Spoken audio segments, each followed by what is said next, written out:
Welcome, everybody, to the show. This is Counter Clipping show number 100 for November 28th, 2022. We do have some things to go through tonight and two giveaways, which will be happening a bit later in the show. Tonight, we are drinking, because I still can't taste anything, we are drinking Stillhouse Moonshine. It is 100% corn whiskey, bottled at 40%, unlike actual moonshine, and sold in this charming paint thinner can, which I'm sure makes it much more economical to ship across the country. It is surprising. I got this as a Christmas gift or birthday gift or something like that for quite a while ago, and it has been sitting around since then. It's better than it has any right to be. Let me put it that way, and you can see that this is totally unaged. Did I update the ticker? I did. I didn't. I got to check one thing. We got to get rid of the Discord link for this week because I didn't refresh it. So if anybody wants an invite to the Ardwulf Lair Discord, just shoot me an email. My email address is in the ticker. And I can give you a one-off invite to the Ardwulf Lair Discord server. So we are clipping La Bataille de Mont Saint Jean. I think we're going to finish this tonight. Actually, all of the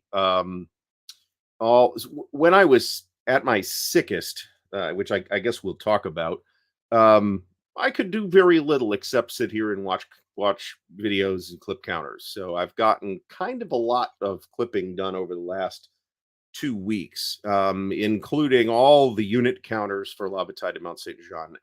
And now we're just working on the markers.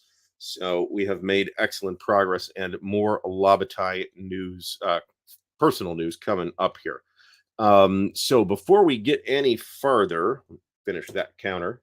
Let's say hello to Six Actual, Alan Salazar, Andrew Frankie, Brent McCabe, Brian R. Smith, Cataclysm Now, Chad Canady, Charles Latour, Christopher Press, Daniel Silverthorne, Daniel Teets, Dave 1013, David Imperato, Fast Hines, Garrison Venn, Henry Sikorsky, Iggy Cricktal, James Whitmer, Jeff Beeler, Joe Faust from sunny wherever he is in Northeast Ohio. John Longshore is here. John C. from the sunny Philippines. I noticed him talking about the weather, the cool weather in Meriden, Connecticut. It was in like the 60s and 70s most of the time there. It was very nice. John Clark, Carl Creeder from the Wargame Boot Camp, Ken X or Ken 10, Kilroy of Kilroy was here. Lee Grant, Mark McDare, Marty Sample is in the house. Matt Taylor, Mo Romaniak, Pizza Frenzy Man, welcome to the stream. Rick Cox, Rob Johnson, The Command Tent, Tim Zales, William Aarons, William Boardman, William Bird. So welcome, everybody. I know that I've definitely missed the legend Fucko, who is in the chat and yet who was not listed on the list of chat participants in YouTube. So Sean Torno, also welcome back to the stream. Marty says, even with nice weather, Meriden is still a shithole. As much of it as I saw, I don't care. So and we will be talking because I set myself up for pre-order rundown from Multi-Man Publishing, which is a great idea and a thing that I had on the list of things to cover. And yet there are only 8 games on pre-order over at Multi-Man Publishing. So we'll be able to talk a little more about those. I think we can avoid going over time this tonight. So that's a plus as compared to the last couple of these where there've been like hundreds of entries and it's taken forever. So all I can taste is the alcohol. Pretty much, it has no other flavor, which it shouldn't actually, but there you go. All right, so not really recommended unless it's like $12, and I'm not sure it's quite that cheap. So welcome everybody to the stream. I'll first show off, in addition to the Compass Games after action report, by the way, just didn't get done because I got sick when I came back, and now it's kind of not fresh in my head anymore. So I will show you folks the pictures this evening, and probably talk a little bit about the war as well. So the tracker is oh shit, it is really old, isn't it? Obviously, I have to update that. So never mind. We'll just get rid of that. So there's nothing really new in it anyway. So help support the channel, like the video, subscribe to the channel. If you'd like some of the excellent merch, there's a merch store link in the video description. Consider becoming a Patreon. Since his name is in the chat and I don't want to miss him, big shout out to new patron Alistair Logie. Welcome, Alistair. Hopefully, we will do a patrons only stream at some point in December, but the schedule was pretty packed before I got sick and then got an extra couple of weeks behind. So the Rat Burgers, Meriden finest local delicacy. Pete Bartlett of Multiman Publishing is in the house. Welcome, Pete. Thanks for coming. So we're gonna first of all, let me show off the haul from the Compass Expo loot video is done. It's recorded. I just got to release it, so that may happen this week. So here's what just showed up in the mail yesterday or the day before. Deal on these on the Facebook Consim marketplace. So I am at this point fully invested in La Bataille.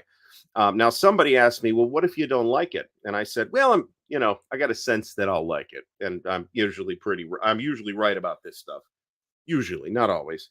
Once I've taken a certain amount of look at the game anyway. But the great thing about La Bataille is if I don't like it, I'll just go find a different La Bataille game system to play and I'm covered. So it's all good. So between the two that I had, these three, and the one that is coming, which is La Bataille de Beauchamp, which is the magazine game from Against the Odds. Apparently they found some in the archives. And I placed an order, hasn't shipped yet as far as I could tell. Just like my GMT order, which also hasn't shipped yet as far as I could tell, even though I placed it 2 weeks ago tomorrow. I mean, it's their sale. I'm just whining. It's not a big problem. None of that stuff is critically, well, the counter trays are kind of critically needed, but I'm not quite out either. You'll also probably see a storage video from me on La Bataille, but it's the same method that I used to store the counters for Fatal Alliances, which I picked up at Compass Expo. Very similar storage methodology. And La Bataille de Quatre Bras, which is the one that's done, is a pretty amenable to make a video on, just because it's the smallest of the games that I have right now. Beauchamp will be smaller. Let me first of all run you through the pictures from Compass Expo. Now, I made an effort to capture every single game that was on a table anywhere at Compass Expo, and I did not succeed. There were at least a couple that slipped through the cracks. So this is me showing up at the fabulous Comfort Inn and Suites in Meriden, Connecticut, a completely serviceable hotel at a fairly good price. I have zero complaints. About zero complaints. The elevators were dodgily working for much of the show. But other than that, and they're kind of like in the middle of doing some renovation, and yet it showed. I mean, the parts of the hotel that were really beat up, like the lobby and the gaming area, were noticeably redone. James Whitmer is playing La Bataille de Quatre Bras right now, which is awesome. I am also curious which rule set you are using. I am probably going to start my learning process with the Premier rules. For those who didn't know, there's going to be a new Compass Expo, a second event per year in the spring. I believe the dates are in May. They will be on the Compass website soon if they aren't already. I am almost certainly a no-go for May, but that is mostly because I have kind of already allocated all the stuff to all the vacation time, that is, to other events in 2022. So, John Longshore, thanks so much appreciated. That's your residual payment for the disgraceful results of the Ohio State Michigan game. Not much anybody could do about that, but Michigan's been waiting for a long time. to win 2 in a row. So Jeff Beeler has picked up the Greatest Day Gold, Juno, and Sword, and you can absolutely take a look at this that massive package as a large number of different games on the subject of the first couple of weeks of the British beaches on D-Day. Because there's so many scenarios in it. It's got a wealth of scenarios of different sizes. Highly recommended game system. Game system's a lot of fun. And you get through the beach part of it relatively quickly. So, all right, next up, James Whitmer says it's closely related to the Marie Louise rules. So I think there's a game in the series that's like a Marie Louise derivative that may be the set that appeared in Levitai de la Moskva. No, that is the Marie Louise rules. I forget which game that appeared in exactly. It might be the ones in the Quatre Bras box, actually. So here is Gilbert Collins' War for America. This was on a couple of different tables up at the event. Gilbert did a teach and play session or two as well, and that seemed to be well attended. I got to meet Gilbert, nice fella. Been watching his YouTube stuff for many years, and of course, that was how War for America came to my attention, among other folks, at that time.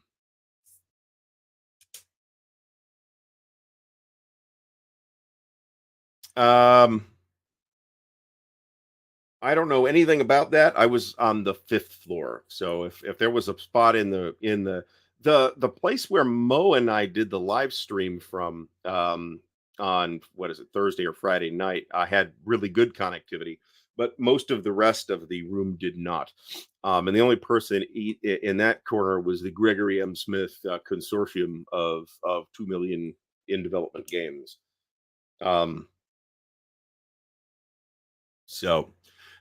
right, next up is Mississippi Bonsai. This was pretty sure this is a Ty Bomba game. It's like hypothetical Japanese invasion of the United States or something like that, or maybe it's alternate history Civil War. I don't even know. It's alternate history something. There's a Japanese flag on it. I don't know what kind of fanciful scenario is involved here. But these folks did set it up and looks like they noodled around with it. This is Beneath the Southern Cross. This is Bill Cooper's in development project. It's been in development for a while. I didn't get to catch all of Bill's designer seminar, but it does sound like, and it looked like from the pieces we saw, that looks like a great deal of progress has been made since I last looked in on this project. It has been described as flat top on steroids. To what extent that remains true, I think is a little unclear, because I know that a decent amount of this part of the seminar I did catch, a decent amount of streamlining seems to have occurred in the last couple of years, which is good because at one point we were making daily malaria rolls for each ship, which seems excessive. So I that's my recollection anyway. So if I have a coughing fit, I will apologize in advance. I do still have a little bit of cough left. Jeff Beeler says Mississippi Bonsai is the Japanese fighting the Germans around St. Louis by Ty Baba. Why would either of them want St. Louis is my question. So, all right, next up. This was set up. There's another picture here coming in a minute of 1914 Offensiva Outrance, which just had the map laid out very briefly. This is 1914 Serbian Mus Sterbian. This is Mike Resch's game about World War I in 1914 on the Serbian front. This is a game that looks to me like it's got a lot of potential, but I haven't played it. It's on the list of things to eventually get played. Here is Empire of the Sun. This may have been the game that John C. was in, because I know he participated in at least one or two of these. And this was basically up the entire time, this particular set of Empire of the Sun, and was the subject of a number of individual games that got played. I am going to make the assumption that John managed to smoke anyone that he played in this. Here's Enemy Action Kharkov. This is the relatively new release from Compass and designer John Butterfield. I think I only saw there might have been a second table of this at one point. I'm not 100% sure about that. But it looks like they got a good chunk of this played over the course of a couple of days. So Serbian Moose Sterbian is um, sold out, apparently. And of course, this 1914 Serbia campaign is in the Eastern Front Der Weltkrieg set as well. All right. I did pick up Enemy Action Ardennes, which I did not have at Compass Expo. It is extremely highly regarded. I know that this volume 2 in the series was very highly anticipated by a whole bunch of people. So, and it's kind of more, I'm not sure I needed another Bulge game, but I bought it anyway. Clark Commando 1983. Mark, welcome back to the stream. From sunny, I assume it's sunny, Lodi, California. Daniel O'Rourke, I've got an unboxing video of Enemy Action Kharkov, so check that out. I'll go through that in the unboxing video. The answer why I'm being evasive is I don't remember. But there are multiple scenarios, I believe. So, all right. So this is the War the Pacific. This is part of it was kind of billed as a global war game, but what it ended up being was two separate tables, one of Europe, which played one game in 2.5 days, and the Pacific, which played 3 full games in 2.5 days. And by full games in this case, on both tables, I mean scenarios. That the 1942 to 1943 6-turn scenario. It runs from the beginning of 1942 to the middle of 1943, and it's solid scenario. And in general, scenario selection is a strength of these games. The 2 games, that is. Also, helped is the fact that the rule book is excellent. You can find stuff in the rule book, and at no point, well, I guess I'll tell the story. I was saying at the time, it's like, I've looked a whole bunch of stuff up at need here, and I have not had any problems finding anything, nor have I had any ambiguity problems when I have found it. And then I did read one passage that I felt was a little bit ambiguous, and then I talked to my opponent about it, and he said, "No, I completely agree with your interpretation of that statement, whatever it was." So opinion of this was very high. I didn't get to play the Pacific yet, so the jury's still out on that, but it's the same basic system. A big challenge for these global strategic level World War II games is unless you like really abstract absolutely everything anyway, is handling the Pacific, which is a very different kind of war, using the same mechanisms that you use for Europe, which is, there's naval stuff, but it's predominantly a land war.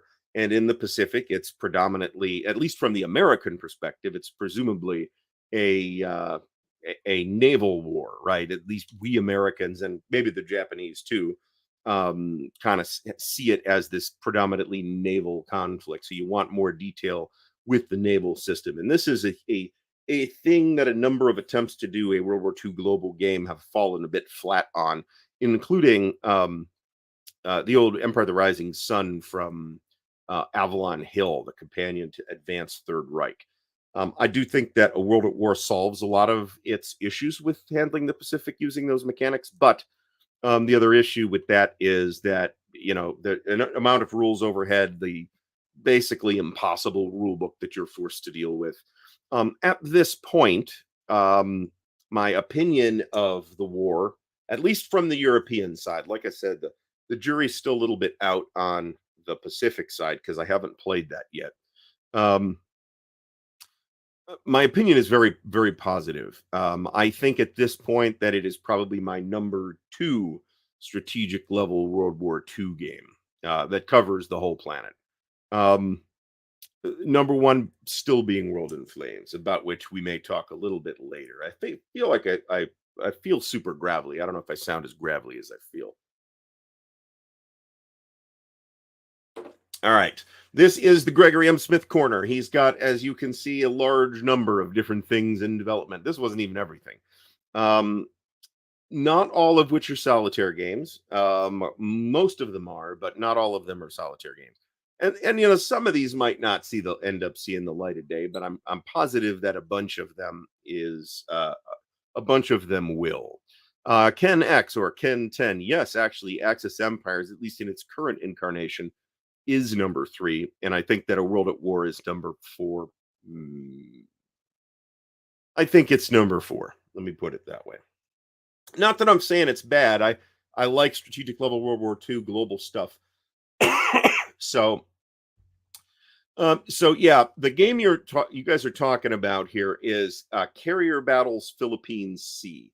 It uses the old carrier mechanics. It's just a different battle than you saw in the old carrier game.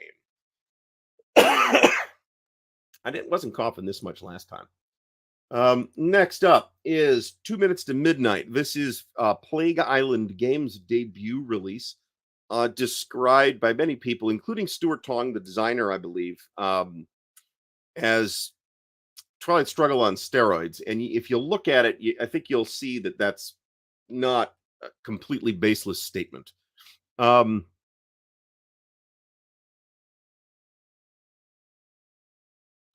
Christopher Prest. I am watching Jezza One's after action reports on his. Where are these going? On his Roll and Flames game as well. And of course, I'm glued to the monitor when the Tabletop Edge does a video of any kind. All right, so we've got like a whole bunch of different activation and morale markers here that I'm not sure how to sort, but I'll figure it out. So 2 Minutes to Midnight. I know that Kevin, who brought this game, did some extra pimping of the components, but I think a lot of these things, including those unrest markers, I assume that's what they are, do come with the game. So it's very fancily produced. I'll say that. Now, I didn't take a great shine to it, but I do have talked to a number of people at this point who really do like this game. So if you want sort of a meatier, more involved mechanically Twilight Struggle, this is a thing that you should probably look at. Sean Torno says that the Tabletop Edge tutorial series cost them about $500. Fortunately, I don't think I've bought anything that Doug has covered because I already had all of it. Doug and I have a very, very similar taste in war games. So this is the setup sheets from Third World War, which was set up on a table and they played it for a couple of days. This is the new version of Third World War from Compass, of course. It's very nicely produced. I'm very happy with this package. I haven't played the new set yet, but I have played the original games, and the new set is basically a component upgrade of the original games and combining them all into one box. So very happy with that package. These guys had a very positive feel of it too. Obviously, they were the guys who are designing some expansions for it, which we might get to pictures of later on. So you may recall that there's a thing called World in Flames Blitz, which is like a very stripped down, higher scale, more strategic World in Flames on an area map. And this is what was at one point called Blitz 2. It is now called Lightning Strikes. And the world wars of the 20th century. So you're actually going to be able to play like the entire 20th century worth of wars from World War I through World War II to a hypothetical World War III. I am not at all sure how they are going to manage this, but I am interested to see what it ends up looking like at the end. Unlike Fatal Alliances, which basically is World in Flames just for World War One, Blitz is pretty different. I mean, it's got a lot of the same sort of underlying logic, but mechanically, it's pretty different. So I don't know that I'm going to buy this, and I don't know that it's particularly close, but it is an interesting looking and ambitious project that I will keep an eye on. Here's me with John C. from the sunny Philippines, wearing his fine Ardwulf's Lair apparel. So this is him at Empire of the Sun, the game I interrupted. Oh wait, we got to get a picture. So we got the picture. This was on Thursday, I want to say. It might even have been Wednesday night. I'm not sure. Here is the War of Europe. I was playing the Soviets. I got my ass roundly kicked, but I did manage to avoid a Soviet collapse in the final turn with a counterattack that retook Stalingrad. Not the finest performance, but first full game of it anyway. I felt like I did pretty good. So I always look happy, always. So this let me step back here one step. I'm wearing a sweatshirt here. You are almost never going to see me in a sweatshirt or indeed a long sleeve shirt of any kind. But it was insanely cold for a good chunk of the time in that gaming hall. Once the gamers filled it out and filled it with hot air, it was less chilly, but it was pretty chilly um, in in that room for a good chunk of the time. Ken X has asks how much of the war were we able to cover, and how long did it take to play it? So it took us 2.5 days. Playing, I'd say about 10 hours, I think, with a break. That sounds about right. 9, 10 hours. So I've played more intensive days. Um, and less intensive days as well. And we moved pretty slow, right? I mean, my opponent had played it before, but was not vastly experienced. I had played it before, but only the small scenarios, so we had to look quite a bit of stuff up. So we took our time. We finished the 6 turn scenario. I didn't think it was that muggy, but it was a little bit muggy. This is a shot of the Pacific, and I think this might have been the scenario start actually. This is Greg Smith's new game, Rebel Tide. This uses the Tide two-player system, same system as in Imperial Tide and Pacific Tide, to cover the American Civil War. I know this is super early for this project. I believe the first time Greg had the chance to play test it was at this Compass Expo. Um, so I don't know that I'd expect this super duper soon, but Greg's working on it. This is Greg's game that saw a great deal of play over the course of the affair. This is Blood and Sand. This is a game about gladiators, and Greg was ready to punch me up the 17th time I came by the table and said, "You like movies about gladiators, Jimmy?" So he's like, this fucking guy again. But it looks neat. It certainly seems to have been well received by the populace at Compass Expo. A lot of people played this, and Greg has prizes and stuff like that, like a wooden gladius and stuff like that. So it's a very in addition to the game probably being very good. Greg goes to a lot of trouble to put on a good like event at these things as well. So here's more Greg Smith stuff. American Tank Ace, which just came out in the last 6 weeks or so. Marty Sample says that the Gale Force 9 Spartacus game is the best gladiator game. I will have to take your word for that. I do not have any gladiator games, including the old Avalon Hill Gladiator. I don't have disincluding, I guess, because I don't have that either. I have the role-playing gladiator supplement for RuneQuest, but that was just kind of I found it for a good price type of thing like last year sometime.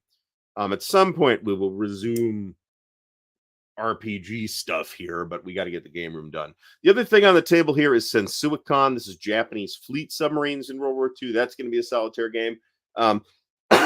Like all the rest of the Greg Smith solitaire submarine stuff, I'm sure it'll be good. Here is a game of Ardennes 44 that was on the table. Let's say there's a lot of bulge on the floor at Compass Expo. Let me put it that way.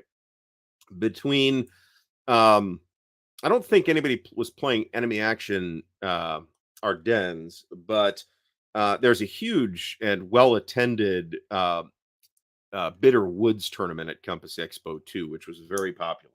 Randy Heller, the designer of Bitter Woods, was there. Bruno Senegalio, who was not sure developer or co-designer or leader research or whatever Bruno did for that, but I know he did something. And then we got one game of Ardennes 44 going off in a corner as well. This is a very good game. I've played this before. It's a Mark Simonich game from GMT. Here is NATO. This is Bruce Maxwell's new NATO from Compass, and this has been very well received as well. And I think there were two tables of this running at one point. Um, if you know what you're doing in this game and don't have to look anything up and can play relatively fluidly, Mo from Mo's Game Table is here. Thanks so much. Um, Marty, I'd say there was probably 10, 12 people, maybe slightly more, maybe slightly less. That's a pretty good game. There was John Madison, welcome back. There was a game of Kharkov battles going, which I think we'll see the picture of in a couple of minutes here. Several games of this. This is Mark Simonich's U.S. Civil War. This is the big board gaming, big board version of it with the 1-inch counters and the map that's the size of a squash court. So this is it's a fine game. I haven't played it in too long. I'd love to get that back to the table. And it's very popular at conventions because it takes about a day to play. Here's one of the Bitterwoods group tables. There were like regular copies of Bitterwoods from Compass. There were old copies of Bitterwoods from Avalon Hill and L2. There were, the big board versions of Bitterwoods. So every possible incarnation of Bitterwoods did in fact show up here. So this is called the Spanish Ulcer. Obviously, these are playtest components on a playtest map. So because I was like, oh, that looks interesting. And somebody else was like, oh, well, yeah, but the map's ugly. I'm like, this is not the final map, man. So this is about the Peninsular War from 1808, something like that, to 1813. A fascinating topic. Designer is a Spanish designer whose name I did not catch. And looks pretty interesting. Point-to-point card-driven looking game on a relatively conventional looking card-driven model. Here are some shots of the war, the Japanese invasion of Australia, which was successful. They didn't overrun all of Australia, but this was ended up being a fairly decisive move. Chad Kennedy started OCS Smolensk. That's pretty typical, Chad, to spend a lot of time when you're still learning it, looking rules up. But the OCS rulebook is a really good rulebook too. Your answers are in there, and they will, generally speaking, be clearly written. So, if you, like me, had the same reaction of "What is this?" To this was setting on a table at Compass Expo, and I'm going to correct John, who in the Compass after the show live stream said this was mine. It is not. This was Paul Koenig's. So this is the maps to war in Europe. And Paul is working on a World War I game at this scale and was using these maps just to kind of explore some ideas, I believe. Very interested to see what comes out of this, if anything. The development process sometimes takes a long time, and sometimes I don't know what Paul's got on his plate. But this interests me if there's going to be a World War I game at this scale, which will not be a new version of the World War I kit for war in Europe, because that was garbage. This is not the whole thing, right? This is like leaving off all of Scandinavia and leaving off Spain. Nevertheless, you get a good chunk of the World War I relevant area here. This is one of three tables of a most fearful sacrifice that was running. Two of those tables took about a day to do whatever they did, and the third table basically was running almost the entire time.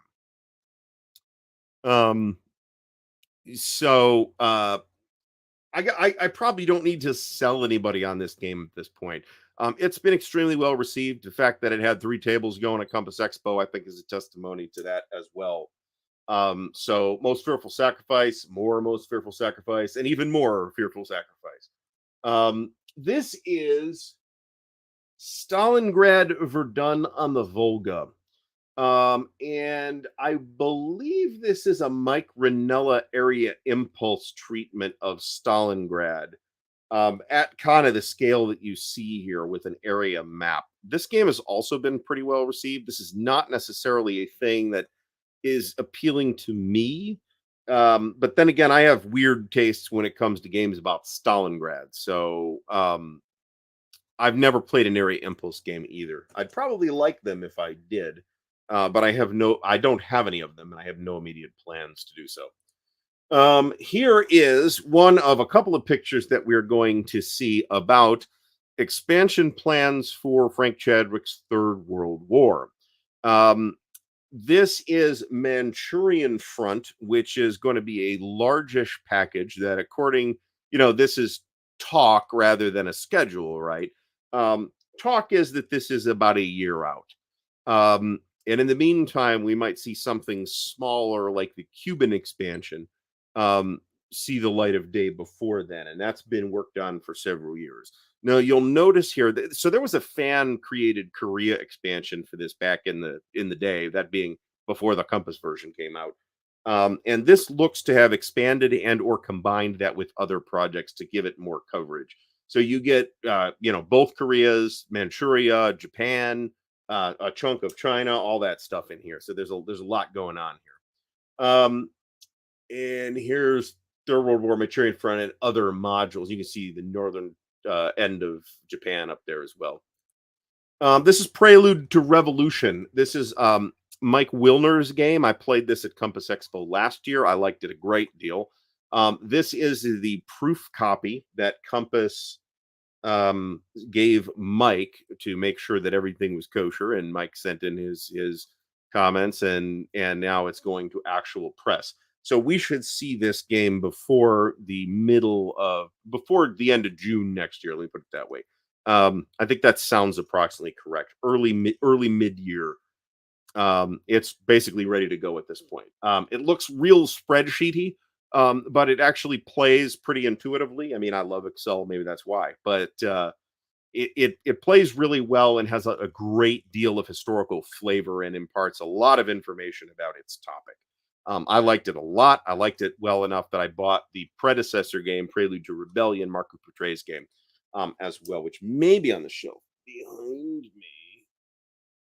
I don't know. It's somewhere around here. I did pick that up as well. That is a topic that neither I nor anyone else knows anything about. So, this is Kevin McPartland with Maori.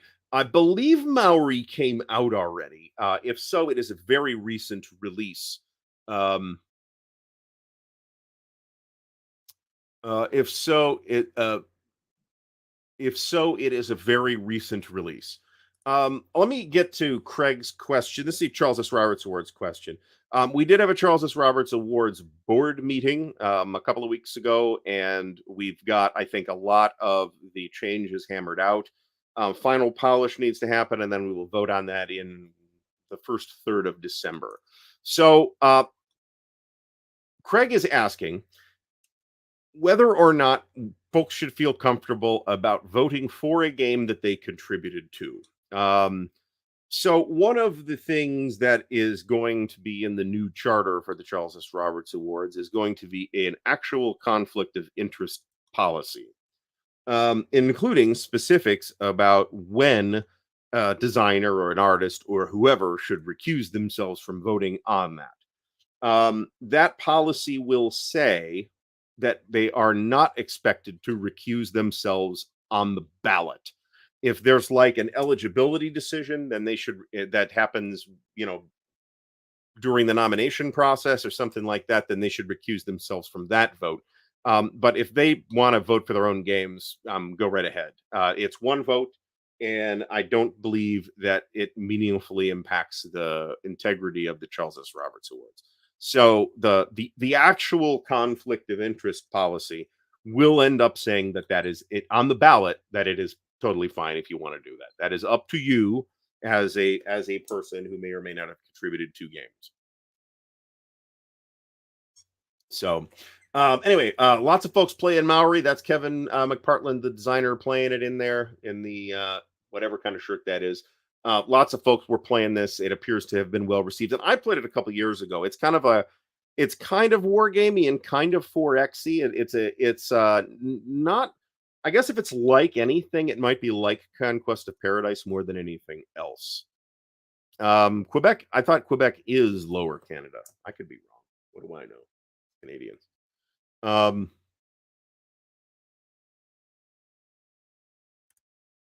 This is the lamps are going out. John C says he may have heard Bill Thomas say that Prelude to Rebellion is the worst selling Compass games game.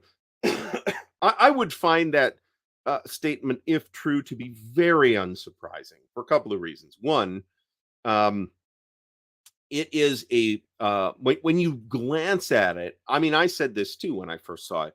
You think, oh my God, this looks like an Excel spreadsheet. Um, and it's on a topic that even in Canada, I am told that they don't necessarily teach kids about this event in school unless you happen to be from that part of French speaking Canada. If it is not a particularly hot selling game, uh, that really doesn't surprise me. On the other hand, the Russian Revolution is a more conventionally attractive topic. Mike is also working on a French and or American Revolution game in that system, which will also be pretty interesting. In any event, the picture we are looking at is the lamps are going out. This is a very well regarded game. I have it. I have not gotten it to the table yet. This is Napoleon's Wheel. Actually, a couple of guys, might have been the same guys, running this the whole time. Busted out a couple games in the Library of Napoleonic Battles series, or a couple of battles anyway. And this is, I don't know that it's the Ulm scenario, but it is definitely on the Ulm map. Um, so I like this series a great deal, as I'm sure you're all aware. So this is, what is this? A Victory Awaits. This is one of the East Front MMP games from I believe from the International series. And it looks nice. I don't know how far these folks got with it. And I'm not sure which one this is, because there's like several of these, most of which are out. We'll cover one of them shortly. And they all have pretty similar titles, and they're all East Front. So I'm not sure which one is which. This is a Europe in Turmoil. There may be some more pictures, or there may not be, of Europe in Turmoil, but there was a Europe in Turmoil tournament as well. The counter sleds are so let me back up a little bit and I'll see if I can zoom in on that. So what these are these little wooden counter sleds. You can get them in plastic too. Menders, welcome back to the stream. So these basically give some added fog of war, and Kevin Zucker specifically recommends using them with the Library of Napoleonic Battles. They're not really required. You can just ignore them, or you can put the flags on the top of the stacks instead and use that for fog of war if you don't want to buy the counter sleds. They're a little bit expensive to get as many as you would need for a large game. Well, and I guess by large game, I mean Leipzig, which is probably the biggest single battle. I want to say that's true. Probably the biggest single battle in this entire series. I think you'd need at least 2 and maybe 3 sets of sleds for each side. There are 2 different colors of sleds, and you can get these through OSG, by the way. And that's a lot. You're at that point, you're spending like upwards of $100 on counter sleds. And that's a lot. Also, they don't fit in the hexes. So that is another problem that I believe I and some other folks have using these counter sleds on these particular maps.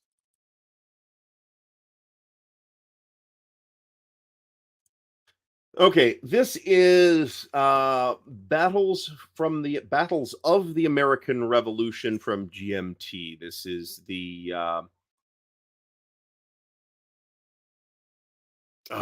blanking on the designer's name.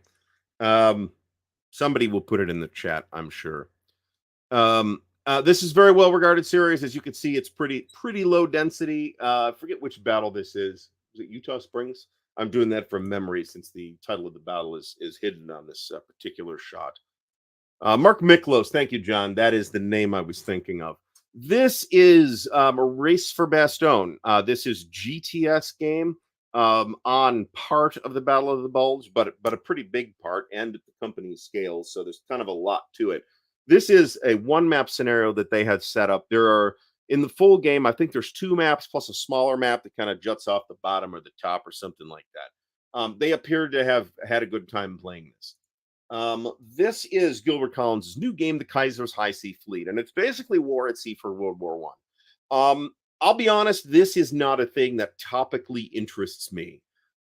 So I'll keep an eye on it because it's Gilbert, but I'm not necessarily interested in it personally. This is SCS North Africa. We will see a picture, but it might be a shitty picture.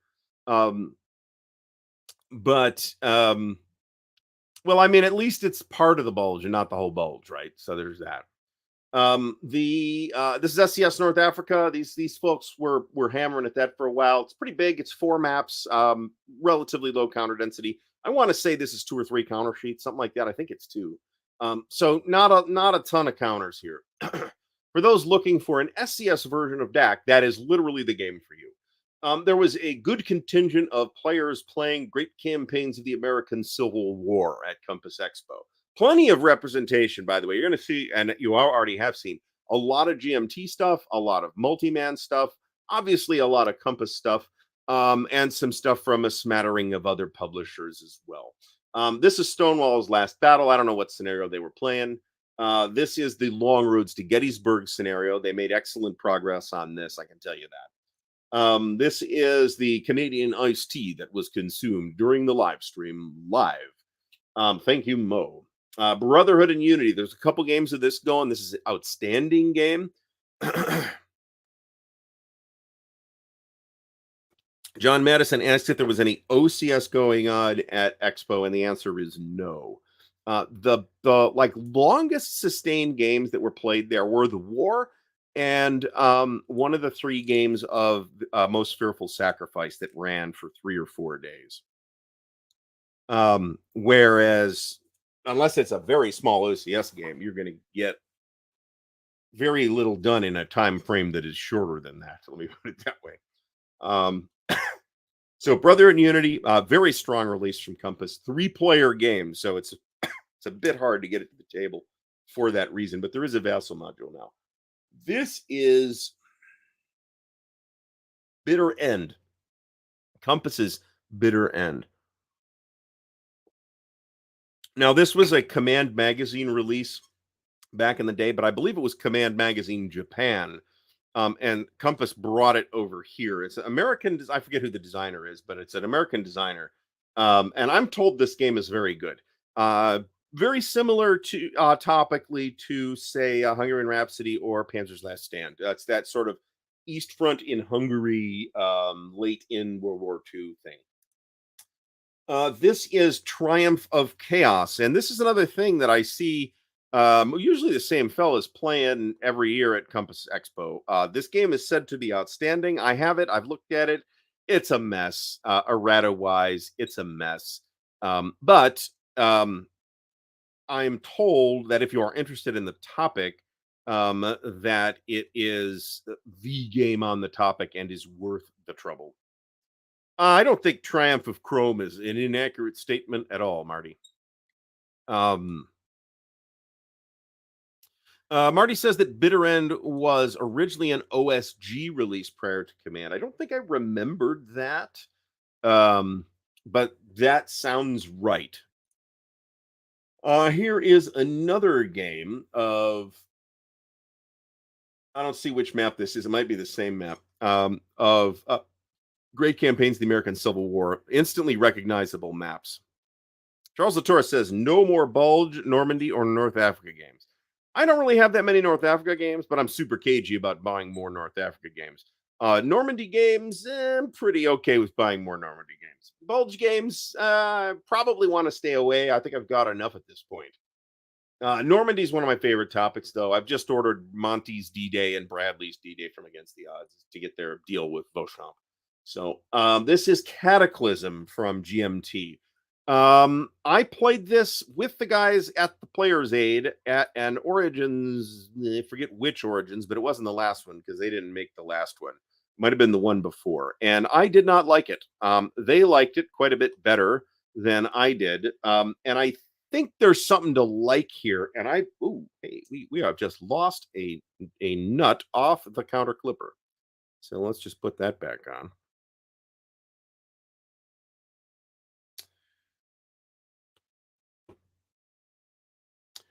So, uh, a number of folks are saying that Bitter End was Hobby Japan, so maybe it wasn't Command Magazine Japan then.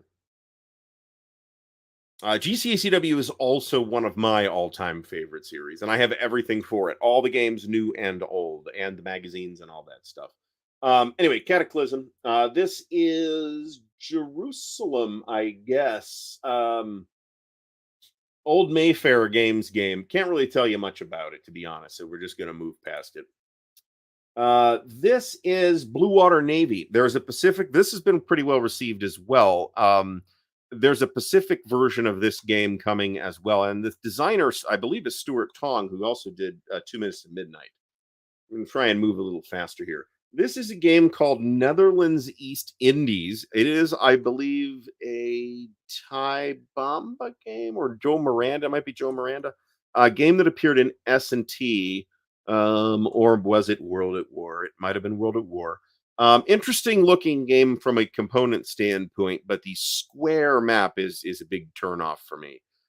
It may or may not matter depending on how the game plays, but it is a the counters look nice actually, but the square map is not necessarily a thing that appeals to me. This is an in development game by Paul Koenig. Paul Koenig's The Bulge. I don't know if this is a thing that's been released before or not, but it's a decent sized two mapper here.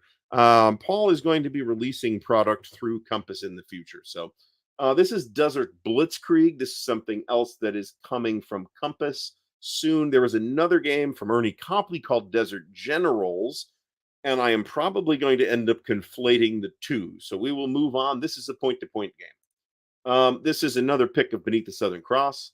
This is Frank Davis's very interesting looking game, Divine Wind. Graphically, it is basically done. Frank basically had a childhood friend who's a graphic designer do the graphics for it, and mechanically, it sounds very interesting, and graphically, it looks amazing.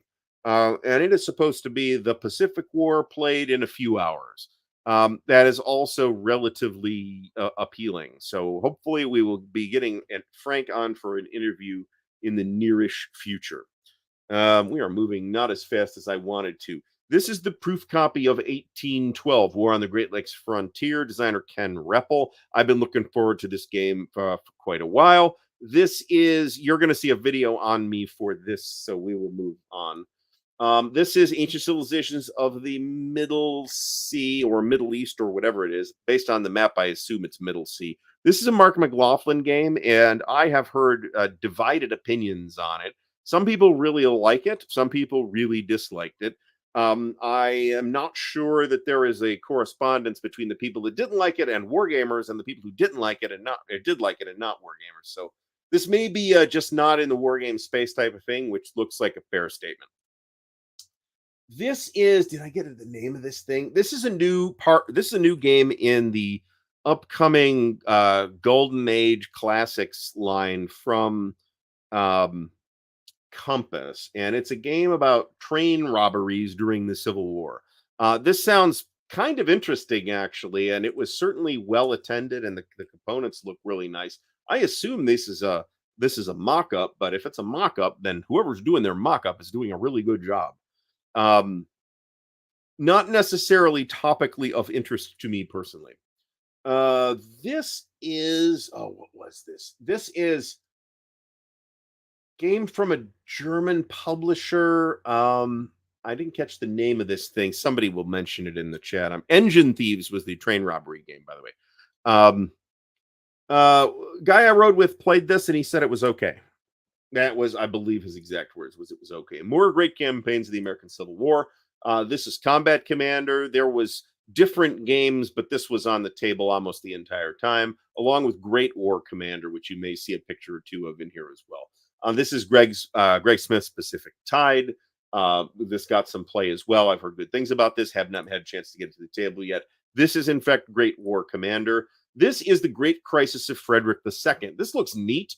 This is a game from VUCA Simulations. But don't know if it's still available or not. It may be. And Kevin, the fellow I rode with, had this in his sale bucket. And as soon as I found that out, I was like, oh, I'd be interested in that. And he's like, sorry, it already sold. It sold like It was the first thing to go. So quite interesting looking game. Be very curious on an interesting topic, of course. So be very curious to take a closer look at this in the future if I manage to get a copy of it. This is Russian Campaign, the new version of Russian Campaign that Compass Games has just released, based on the original Jedco version. It is one map and half-inch counters, which people complained about. But then when they did them in bigger maps and bigger counters, people complained about that too. So you just can't make some people happy. And there was several tables of Russian Campaign set up as well. So this is exactly what it looks like. It is Campaign for North Africa. This was not played at Compass Expo, despite my hilarious post about it. This was just somebody really wanted to see it laid out, and it's 6 maps, 5 maps, 5 maps.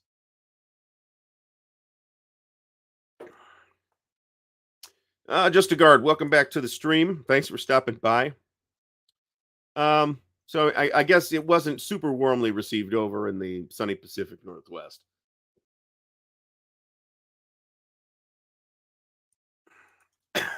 Here's Tobruk and the Campaign for North Africa map. I'll be honest, I believe this is a 1981 release, 1980 or 1981. And, given that it's 1980 or 1981, I think this thing looks really very good. The map does anyway. The counters are a little congested, as you saw a lot of in late period SPI stuff, where they tried to avoid counter misalignment problems by increasing the size of the gutters and therefore lowering the fidelity of the text on the counters. But despite that, the counters aren't that bad. This is Guilford Courthouse. This is another Battles of the American Revolution. You see how hard it is to keep all this stuff straight. This is Caesar's Legions, an Avalon Hill semi-classic, I would say. Here's another Lamps Are Going Out. Here is For the People, fabulous game by Mark Herman. Crusade and Revolution. This is the part of the Loot series. Yes, I picked this up. It is a very fancy new edition. There may be an unboxing. Here's more stuff that I picked up. Here's more stuff that I picked up. Here's more stuff that I picked up. And more. And we're back to actual game pictures. This is Here I Stand. I feel like either somebody swept to victory in this, or they got frustrated and quit or just couldn't keep playing, because this did not take the requisite 6 to 8 hours. Here is Ostkrieg. This is another Gregory Smith design. Also, World War II East Front using the Tide system. Here's another Pacific Tide. Here is Blood and Sand, the Arena. Another American Tank Ace, along with the prize to the American Tank Ace winner, however that worked. Pretty cool looking little diorama. So kudos to Greg for that. This is, Jesus, what was this? I don't remember what this was at all. St. Albans Raid of 1864. I have no idea what this is. Nor do I really see like a logo on it, unless it's called Vermont Yankee Scare Party. Here's Risk 2230 AD. Obviously, I took a picture of this and backed away slowly. Here is Ken's new in development design on the Battle of Saratoga. Obviously, the Ken Reppel, that is. This is early playtest graphics here. And I'm pretty sure done by Ken in colored pencil. So here is the game of Kharkov battles that was played. This game looks really good. Fall Blau looks really good. I will like to get Fall Blau when it gets reprinted eventually. Here's another Europe in Turmoil table, as they're either setting up or tearing down. This is Siege of Mantua. This is a recentish release from Hollenspiel. If the blocks look really big, that is because they are in fact really big. I don't know how this works, but it looks like an intriguing game. That's me, I think, on the way out when it got cold. I don't remember if this is the Hudson River. It might be. Here's us at the finest eating establishment in all of Pennsylvania. Sheets. It's probably where I got COVID. And here's John's picture of John and me, where I look a little less constipated in this picture. So that's great. All right, folks. So before we get to the MMP stuff, which I'm hoping we can buzz through, let's do a giveaway. I am giving away a T-shirt, an Ardwulf's Lair T-shirt. Um, I'm going to say U.S. and Canada on this, and I'll take my chances on the Canadian thing. If you want to enter hashtag Holy Shirt in the chat. And if you win, you're going to email me, tell me you want a shirt, tell me what size you need, tell me your actual legal name and legal shipping address. And if you have a color preference, give me that too. And if I have that shirt or can make that shirt, I will get you what you want. So we'll let this go for a couple of minutes here. So if I get annihilated on the shipping to Canada, I might ask for I might ask for help on that. But I think spring will ship inside of Canada. It might take longer. Normally, turnaround time on shirts through spring is about 2 weeks or a little less. On other stuff, it can be a little more expensive. So hopefully, folks will like it. So hashtag Holy Shirt in the chat, and we will get you entered in the drawing. Iggy Creek Tall already has a shirt. Awesome. I'm glad to say that it arrived safely and within the expected 2 or so week time frame. And unlike a giveaway where it's a physical thing I have to box up and ship out, if I have your info tonight, you will have the order in tomorrow. So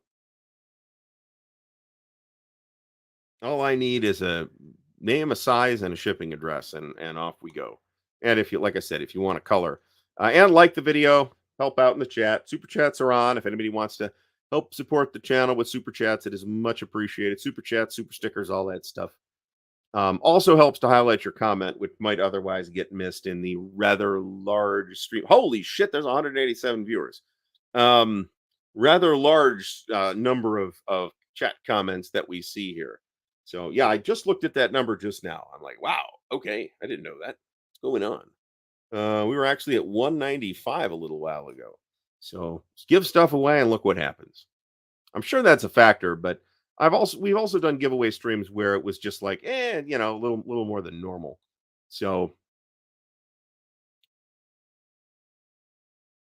And yes, thumbs up the video. If you're not signed into YouTube, you can't do that. That's true. And usually those are the folks who aren't subscribed and who can't thumbs up the videos actually. Are folks who just aren't signed up for YouTube. Or sometimes they don't know that they're signed up for YouTube when they're on an Android phone. And if you're on an Android phone, you're in fact signed up for YouTube. All right, we have just clipped the last of the Labatide de Mont Saint Jean markers. So I am going to put these in baggies and keep talking, which will probably take about 3 minutes. Oh, not the number. I didn't get the number markers. And then I will hit the draw button. We have 95 entrants so far, and I am positive that we can get to over 100. So we're going to put all the squares in the same baggie, because why not?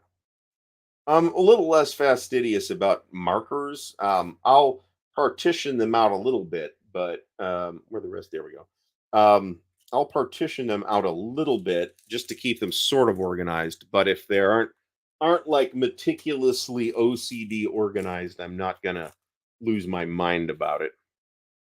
And we managed to get all of the so the marker mix, the counter mix, I should say, for the marker mix, the counter mix, the unit counters for Labatide de Mont Saint Jean are basically just the combined unit counters from Ligny and Quatre Bras. That makes sense if you know about the campaign. But it does mean that I will end up having to do Quatre Bras and Ligny twice each. So there's that. The various orders markers here, which we'll just throw in there. One more tiny bag. Harold Buchanan, thanks for stopping by. Extra small. Oh, Harold, you're so mean. Size extra small. How much you want to bet Dan's an XL like the rest of us? XL or more like the rest of us.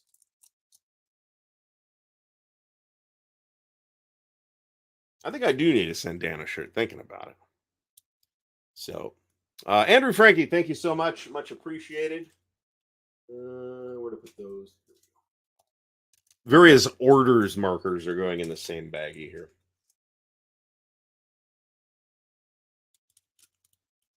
I mean, have you seen the size of that coconut that he's got on him? I mean, come on. That's definitely an extra large.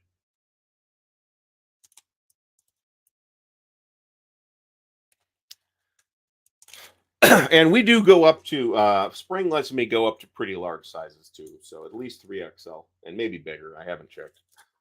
So I'm trying to get out of the XL business myself. You know what I'm saying? Um, Managed to not gain any weight at Compass Expo, but haven't lost any either. Getting sick kind of hurt. And then you got the holiday. We canceled Thanksgiving, the two Thanksgivings, and just cooked for ourselves, which means, of course, that we ate a lot of food, and I actually finished the turkey leftovers right before this show. And my mashed potatoes are about half dairy, so they are insanely fattening mashed potatoes. All right, last call on the t-shirt giveaway. Anybody else want to get in on that? I thought we were going to hit 100, and then it stalled at like 95. So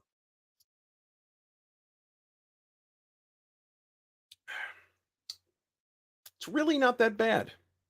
All right, I am hitting the button. Let's see who's going to win the t-shirt.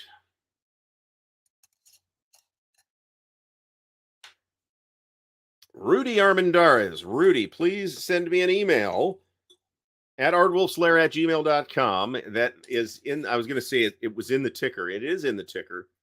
Send me an email with your information, legal shipping address. Don't give me that trouble again. Not that you did that before, but somebody did. So he gave me their internet name instead, and the package came back.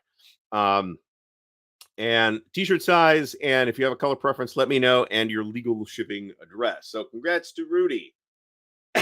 All right, moving on to the multi-man publishing pre-order rundown. Now, if you haven't seen MMP's newish website, I want to say it was 2021 actually, that they redid the website, because remember the drama. So it is now at mmpgamers.com. I don't know why they changed domains on this. That smells to me like somebody fucked something up. But I have no information saying that. That's just my personal hunch. So, oh, by the way, I did get a new chair. This is the DPS gaming chair from Costco, and it is considerably more comfortable than either of the previous chairs, both of which are now going to be chairs out in the game room. All right, so this is their pre-order page containing all 8 pre-order games, which include a couple of reprints too. I guess only one. All right, so go to mmpgamers.com and pre-order is up at the top, and here you go. So we're going to start with this thing, Crown and Crescent. This is the struggle for independence in South Carolina. And so this is a designer Brian Collars, developer Scott Blanton. One map, 2 full sheets of counters, about 350 counters, which feels like a lot for what this looks like. There are cards and 20 dice. So if you're short on dice, maybe you need to order this. Point-to-point map. Super gravelly here. Point-to-point map. You can see this is South Carolina, or something very, very close to modern South Carolina. I assume this is not final art or final components, but it looks pretty decent. If the initial stuff looks good, then chances are the final stuff will look even better. Here is a player aid card with a combat sequence. This looks kind of more detailed than I took it to be. It looks relatively simple. And I feel like multi-man publishing has a little bit of a hard time selling these sort of easy to play intro war games to people, because I don't think that's multi-man's audience. That's not to say that this looks bad. It doesn't. I don't know that I'm interested in it personally. 2 to 4 players too, which is also kind of attractive. So it looks like an interesting game, and it's apparently based on the Angola system, which is a very popular game system. Well, maybe very popular is not the right term, because Angola's been around for a long time, and multi-man hasn't run out of it yet, and that makes me think that maybe it's underperforming, even though everybody that's played it raves about it and says it's fabulous. So this is that system brought to the American Revolution in sort of a regional flavor. And it sounds interesting based on that. And I'm just not sure that multi-man's really pushing this very hard. Pre-orders seem to have stalled at approximately half the number. It's been on pre-order for I think a year, maybe a little less. Um, Drop Zone St. Mariglis. This is the latest the latest advanced squad leader pre-order. This is Drop Zone St. Mariglis, and it is ASL at St. Mariglis with the 82nd Airborne. Is that right? Yeah, 82nd Airborne, or yes, 82nd. I have to think about that before I say 82nd or 101st for a lot of this. So this is 3 map sheets, 1 counter sheet, 11 scenarios, 3 campaign games, and chapter SM. I have not, based on like the amount of ASL that I actually play, which is almost none, and in fact has literally been none for the last couple of years. I have not been necessarily ordering every ASL thing that MMP puts on pre-order. I didn't get Manila, for example, based on the thing that I was like, I'm not super interested in that topically. It's a relatively large, expensive, space-consuming package that I may not want to deal with. If I play it at some point, I will play it with somebody that has it, and I'm fine with that. This I ordered. I don't know if it is actually going to include the drops, but this blew the pre-order numbers pants clean off in a matter of days, and their pre-order numbers are 900 on these things, so it's not like it's only 500. So this is, if you're into ASL, if you're into this specifically, it's another Normandy thing, right? But I am into this thing specifically, and I would like to play more ASL. So I did order this. Don't know how big the package will be. I suspect 1.5 inch box on this is my guess. That's more than sufficient, considering that you probably end up throwing the box away or putting it on the shelf empty anyway. Okay, next up is GTS Briefings Volume 1. This is the long-awaited GTS Grand Tactical Series magazine. This includes a new game called Strike Counter-Strike, a one-mapper. It will have all the game-specific rules and the counters and map in the magazine, and then you'll have to download the GTS System Series rules from Multiman, but they're only like 32 pages. It's not that big of a deal. 60-page magazine, 1 map sheet, 2.5 counter sheets of 5/8 inch counters, and 2 player aid cards. I don't know why you need the player aid card. They just put those on the magazine too. This is it's a U.S. 4th Infantry. Is that correct? 4th Armored. Yeah. So 4th Armored versus Panzer Lair and the Saar. This is late 1944. Sounds, or is it early morning? I forget what the exact timing of this is, but it's going to have a complete game in it, which will optimally be a really good intro to GTS, which is a system that also doesn't really get, I think, the attention that it should. Yeah, GTS rules are not included. They can be downloaded from the website. Uses 10-sided dice. Everybody's got some of those at this point too. I once on BGG, this was like a year ago or so, I suggested that, one of the things wargame designers could do would be to leave the dice out of the game because everybody's got enough dice already. People went fucking nuts at that suggestion. Like, what? I am outraged by this. What madness?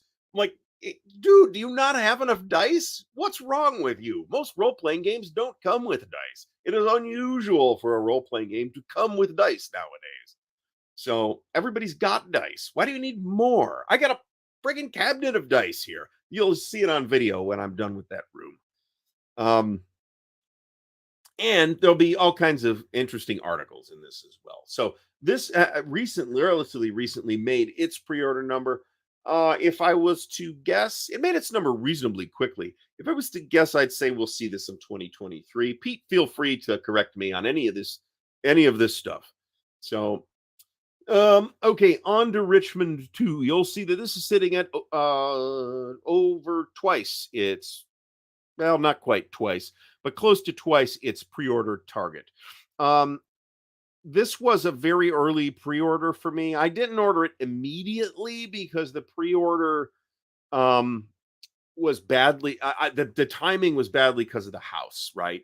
So I didn't get in on the I don't have a super early pre-order number on this, but you know, the pre-order's in and it's fine. So this is a new version of On to Richmond, a new version of Grand Takes Command, and an all-new Petersburg module in the Great Campaigns of the American Civil War series.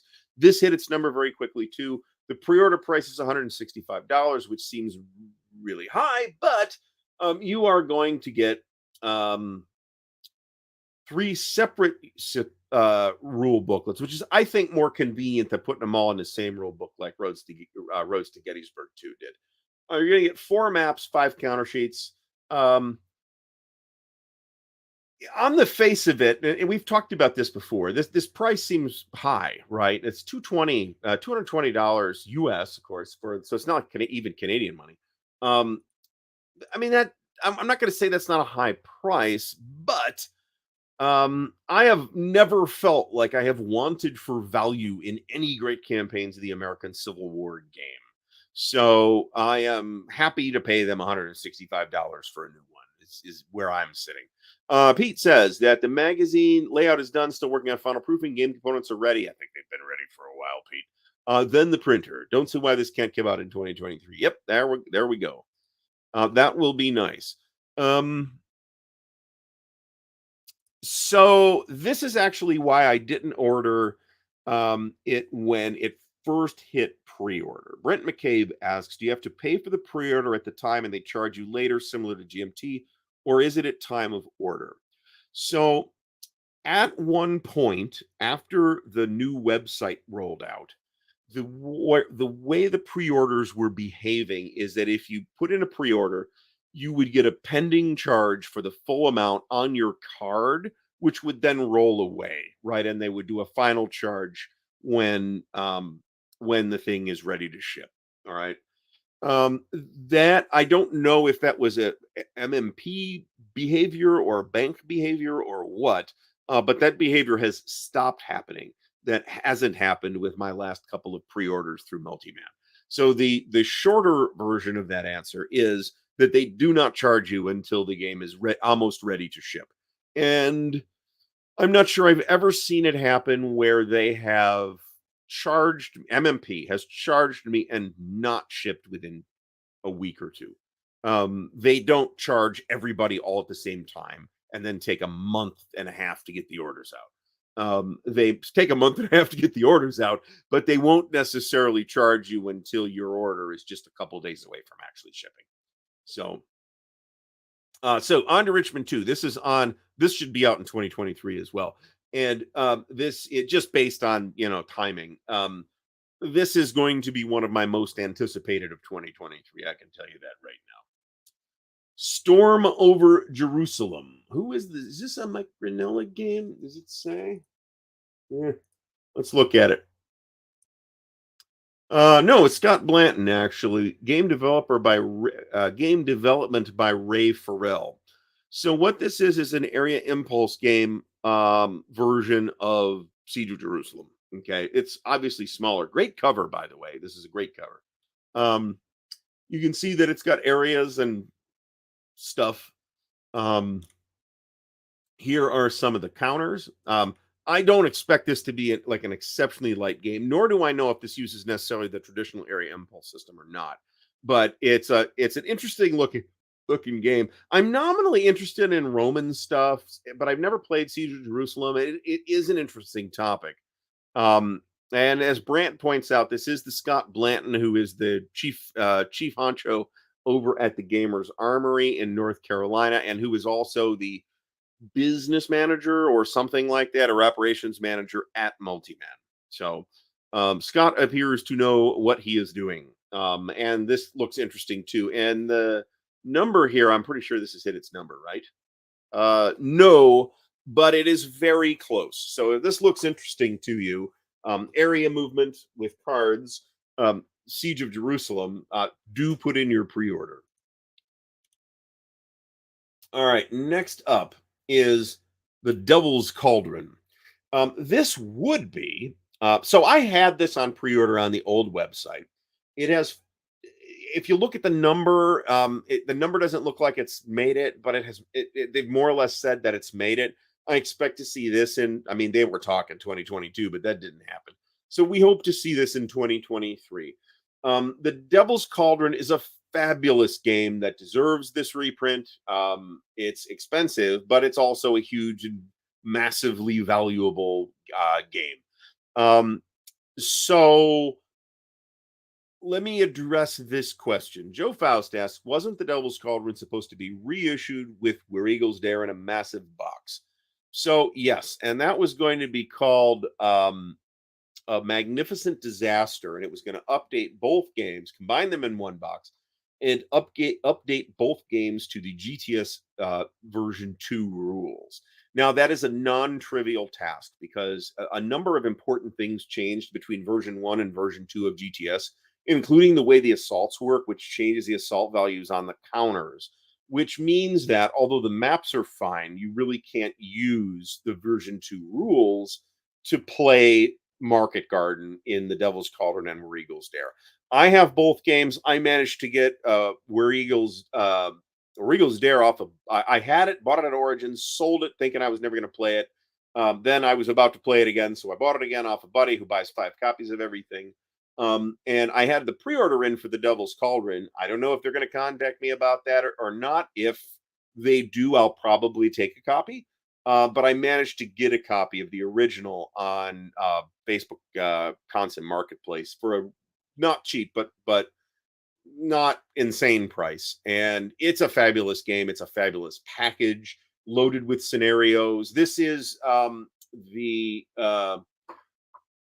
US 82nd and British 1st Airborne sectors of Operation Market Garden. So it's Nijmegen and Arnhem, and it's really good. It's great when you combine it with Where Eagles Dare, but that's a giant project, right? You really need at least 6 and maybe as many as 8 or 10 people to really get the most out of running them both together, and like a long convention to play it. You can finish this in a long convention, though. You absolutely can. We did. Um, Great game, great series, highly recommended. This game deserves a reprint, and it's been stewing forever. And there's tons of scenarios here too. So, like a lot of, but not all the GTS games, this has a lot of different scenarios with that are small, medium, and large. Right? There's plenty of action to explore in this box for your $180. All right, next up is another GTS game, actually, The Greatest Day Utah Beach. Mike Curtis showed us the, I believe, then final maps for this a few years ago at Winterfest when we were playing Market Garden. And it looks great. Super excited about this. This will be in the big flat box like the other Greatest Day game, Gold, Juno, and Sword, and like the 2 Market Garden games, and not in the standard MMP 3-inch box. Like they put in Operation Mercury in. Operation Mercury looks good, but I haven't played it yet. So the whole series is going to be 3 volumes. 1 is Gold, Juno, and Sword. 2 is Utah, and 3 is going to be Omaha. And you're going to be able to put them all together into a truly massive convention experience. I don't know if you're really able to appreciate the map here. That's Carentan kind of down in the middle. This is company level, so it's a big game. It's like 5 maps. Here's some example counters. Here's some more sample counters. Here's some play aids, all very colorful. This is one of the formation card or command cards. The command, in this case, being the 77th Infantry Division, the German 77th Infantry Division. Here's another close-up of Carentan. The maps look fantastic. Nico Scooby maps, if I'm not mistaken on these, right? Does it say that? Well, I'm going to make that assumption until somebody tells me differently. Yeah, the thing is that we've been seeing playtest Scuttlebutt on Utah for quite a while. and it looks really good. This is an interesting and engaging situation, and I've been looking forward to this for years. And once again, $249, it ain't cheap, but you're going to get, it's 16 counter sheets, 16 and a half counter sheets, two full-sized maps, two more full-sized maps, one other half-sized map, and then some overlays for the beaches and stuff. And does it tell us how many scenarios are in it? That's kind of a key thing. However, um, and I wouldn't. Well, it says there are small 8.5 by 11 scenarios up to full campaign game scenarios. So this will allow you to cut the Cotentin. It goes all the way to the other coast of the Cotentin. So um, it is a big pile of money, and this thing is going to go for just like the Devil's Cauldron. This thing is going to go out of print, and it's going to go for a larcenous amount of money. So,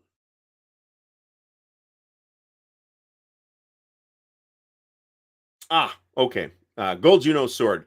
Yeah, the terrain is very different here, right? You've got some bocage, but you've also got those flooded, swampy areas that the Germans flooded prior to the invasion. You've got a bunch of additional terrain types that really aren't particularly prevalent on the Gold Juno and Sword British beaches. I'm pretty excited about this. If this is if this is going to come out in 2023, and I hope that it is, then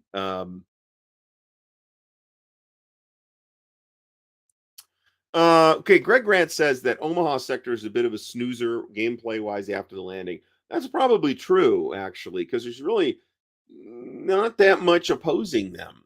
So going to Utah, where there is some hotly contested areas, um, is probably a better idea rather than going right for Omaha. That said, Mike, you better get Omaha out because I'll be pissed if you don't. And of course, Jason W says it's more than $249 because first you have to buy a new, bigger house to fit it all. This game room will accommodate this game, but it probably wouldn't accommodate all three together. But that's why we have conventions too. So highly anticipated. Here's another kind of oddball from Multi-Man. This is Warriors of England: The War of the Roses. Nice cover. I like the cover. The map is an area map, and this is not a terrible looking map. I don't know if it's final or not.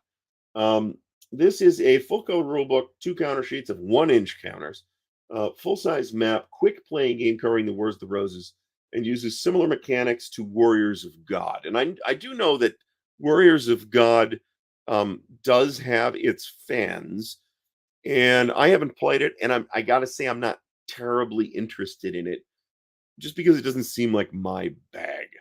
Um, Normally, a lot of what multi-man publishing does is my bag, right? And so maybe I'm reading something into it that's not there, but this seems like another one that maybe multi-man is not the right folks to try to market, even if the game ends up being fabulous. So, well, if you're gonna Iggy Cricktal, if you're going to introduce yourself to GTS, then GTS briefings is the way to do it. If you don't want to spend $1 billion on the other two things, I'm going to have a very high opinion of a couple of those other things. But in the meantime, let's do another giveaway. This one is US only, please, because I know I will get annihilated on shipping costs shipping this outside the United States. So this is going to be one of these, the Oregon Laminations 2.5 millimeter. This is the 2, but I'll send you the 2.5 unless you ask me for something different. This is going to be an Oregon Laminations 2.5 millimeter clipper that I will have shipped directly to you from either Oregon Laminations or Amazon. Hashtag Clipper 100 for the 100th counter clipping show. And again, you'll email whoever wins, you will email me at ardwulfslair@gmail.com with your shipping info. Let's just get rid of that. I want to be able to use the ticker here for that.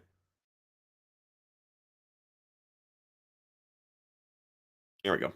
Cleaned up. very quick cleanup, meaning I took all the bad stuff out of it. So 62 entries already. So what are you folks looking forward to from MMP, right? Um, I mean, there's some good looking games here. Um, my personal looking forward to St. Mary Gleese and the three GTS products that are on this list. That's interesting that there's three GTS products here. And of course, on to Richmond too. Storm over Jerusalem is a maybe, I think, for me. I may pick it up. Warriors of England, almost certainly not. I don't need another War of the Roses game at that scale. I'm not that interested in the War of the Roses. I have Tactical War of the Roses already. Um, and I have Crown of Roses, which actually I think is quite a good game, despite a not great rule book. Brent McCabe. So whether you're able to pre-order or not is another question, but worth your time to check out someplace like the Sentry Box, and maybe even invest once this stuff becomes available. Um, Maybe even check out Noble Knight, who may be able to ship to Canada for not an absolutely bananas price. I also saw the SAR game being played at Winter Offensive, probably the same Winter Offensive, actually, since I think that was the last one before COVID. John Clark asks about historical ASL, the Marco Polo Bridge. Oh, I think it's pretty obvious that that's not coming out this year unless they are going to debut it at Winter Offensive, which is a thing that Multiman has managed to do for a number of products. Now, sometimes those products have been like reprints. Well, not really reprints. I mean, the new Croix de Guerre is big, but it's a quite a different product than the old version of Croix de Guerre. James Whitmer mentions Tatanak Games out of Halifax. That is Pete Bartlett, as I recall. By all means, check that out. And Pete even says check out Tatanak Games, and they're in Halifax, wherever that is. So, Carl Wolf, welcome to the stream. So the Foot Civil War trilogy, I've talked about this before, and I really don't want to get into that in any detail right now because I'm tired. But it's certainly highly readable. The Shelby Foot series is highly readable. Hashtag Clipper 100 if you want in on the drawing for the Counter Clipper. Ken X or Ken 10 says that he is waiting for the Valley of Tears. That is the next game coming in the BCS series. Also, very excited about that, but that's not up for pre-order yet. Well, let me put it this way. I'm very excited for any new BCS game that MMP would like to do, and I will buy it. Valley of Tears is the game that is going to cause me to break my moratorium on buying games about the Arab-Israeli conflicts because I want to support BCS. So I will buy that game and probably play that game, to be completely honest. So, Valet de Cour in Montreal has MMP stuff too, according to Alexander Fontaine Rousseau. So, Jesus, I got more than that. I got six. I got six GTS games. Is that right? No, there are only six. I've got five. I don't have No Question of Surrender, and of course, I've got a lot of OCS stuff and a few. So what I think these, and I'll do the tour once this shit's done. I think the shelving in this room on this wall is going to be series games. And then the shelf behind me here is probably going to be Avalon Hill and Compass and maybe OSG. And then outside will be GMT and whatever else I need to put outside. So we'll see. All right, folks, last call on the Clipper. Let's get some water here. Yeah, as Chad Canady says, BCS, OCS, GCACW, and GTS for me are auto buys. Mike Curtis, this is your Stellar Horizons game night. I didn't get the chance to ask at Compass Expo what the story is on the forthcoming or supposedly forthcoming Stellar Horizons expansion, which I would be extremely interested to see. I've done some more thinking about Ardwulf Con, by the way, and I figure it is almost certainly going to actually happen at this point. As to what will get played, that is a decision that will need to be made among um, the folks who are actually going to be there. So yeah, I'm generally not ordering the historical ASL stuff anymore, but I did order St. Miracles. And I might order the Marco Polo Bridge thing too, depending on what it costs. Although I'll tell you, for the size of the map, certainly it's 5 maps on Manila. The price was pretty reasonable, I thought. So, all right, folks, I am going to push the button. This is an Oregon Laminations counter clipper drawing. Let's see who the wheel gives us this time. Alistair Logie, this is your second win. And I know you're in the US, so that's not going to be a problem. I think you're in the US, right? I think so. So please do send me, and I know you've got my email address. Please do send me your information again and specify if you want something different than 2.5. If you don't have one already, I think 2.5 is your best bet. So send me the info again just in case I lost it, and we will get this out to you possibly as soon as tomorrow. So congratulations to Alistair. We're going up to this one now. All right, we're done clipping here, so we just have another 20 minutes or so to have a chat to talk about various things. Pete, thanks for stopping by. Much appreciated. Now that we're done with the MMP stuff.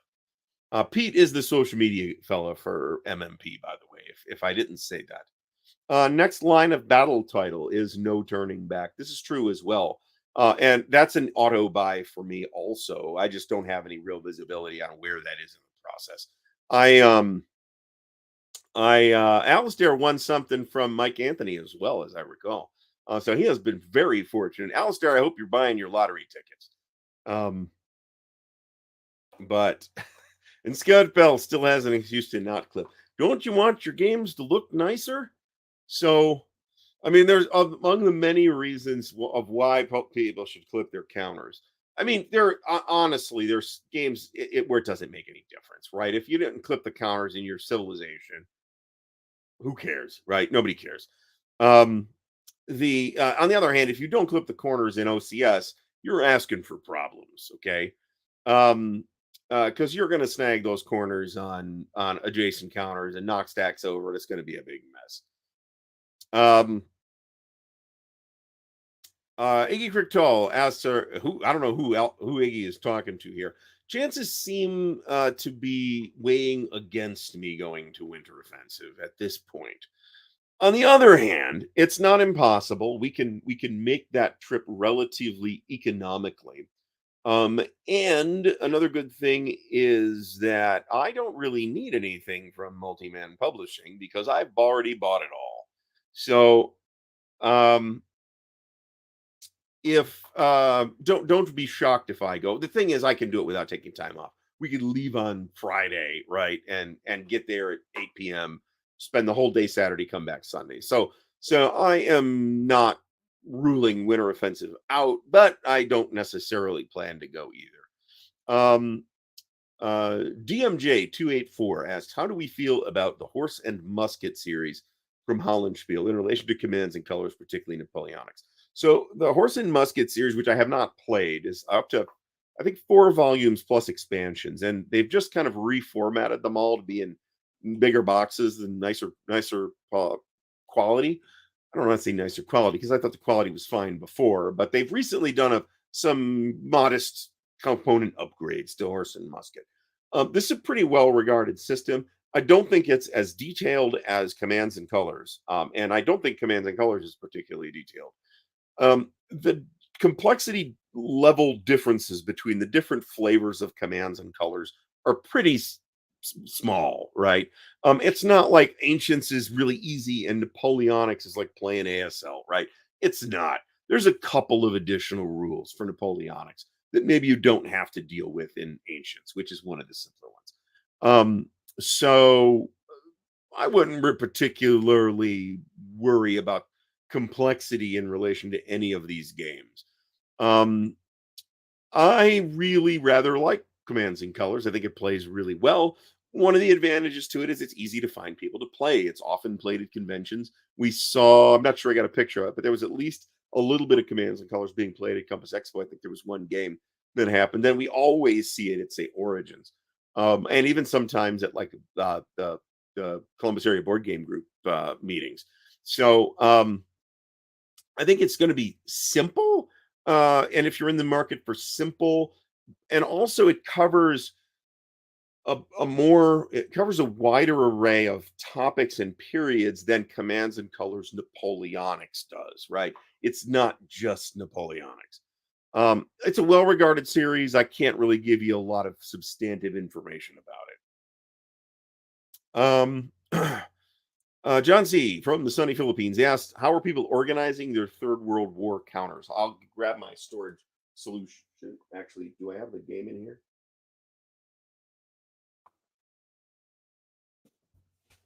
Yes, I do. So, the Third World War. So, here's what I did. All the markers got stored in baggies that are in the box, and all the unit counters are in counter trays outside the box. That is a solution I don't like, but sometimes we have to do things we don't like. Now, Mode uses a lot of those counter tray dividers, and I've really never managed to get those to work, more or less out of laziness. I just really haven't put the effort into making them work. So it is going to be a challenging game to get all inside the box. Let me give you a preview here, though. Where is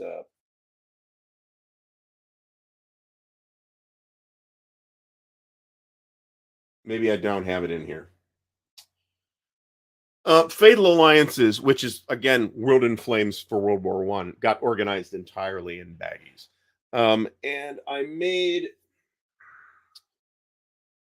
what do I got here? I made these little cards to put in the baggies so that they're easily identifiable. So the way it worked for Fatal Alliances is each nationality, the miners are just all in one bag each, but the each nationality gets one little baggie. These are the 2 by 3 inch baggies. Each nationality and year gets one of these. So you have the force pulls for 1914 for Italy, say. All those get distributed out to their various cups. Then 1915 rolls around, you open up the Italy 1915 bag and put those in the various cups. Because of the way the force pool construction works in World in Flames, and also this, it makes sense. The counter trade dividers, Mo, I'm not sure you're going to be able to put a link in the chat. I know you've got them on BGG.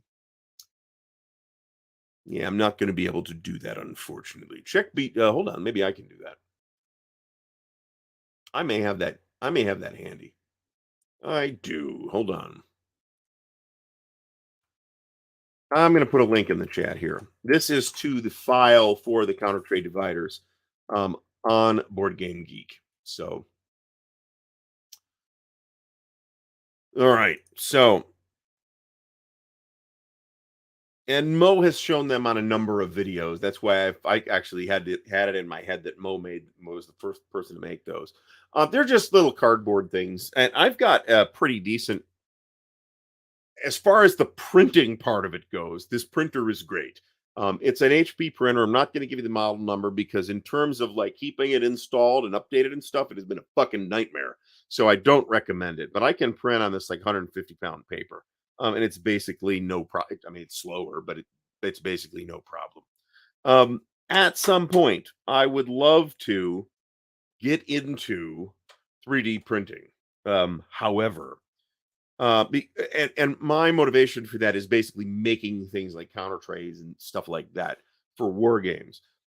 It's another one of those things where it's not super mature as a technology, and doing it is it kind of a hobby on its own, and I don't really have the time for another hobby. You know what I'm saying? In terms of, I mean, I could go drop $300 on a 3D printer if I wanted to. Yes, unfortunately, no, I'm thinking of the DVG trays. Sorry, I was about to badmouth Lock and Load's trays. Lock and Load's deep dish trays are great. The DVG deep dish trays are worthy only of the dumpster, unless they have fixed them. So Nate from Wise Guy History did a video on 3D printed counter trays, and I really liked his. So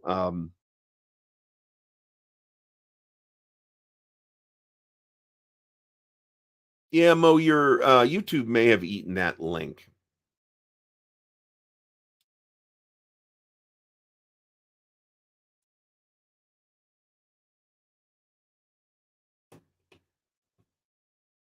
That appears to not be working. So there used to be a lot of DIY. I mean, even nowadays, 3D printing is a semi DIY technology, right? I mean, the first thing you do when you get your 3D printer home is start printing doodads for your to put on your 3D printer to improve it. So yes, exactly. DVD trays are trash. I have a high opinion of at least a couple of DVG games, but not their counter trays. Their counter trays are garbage. Lock and Load's counter trays look really good. So,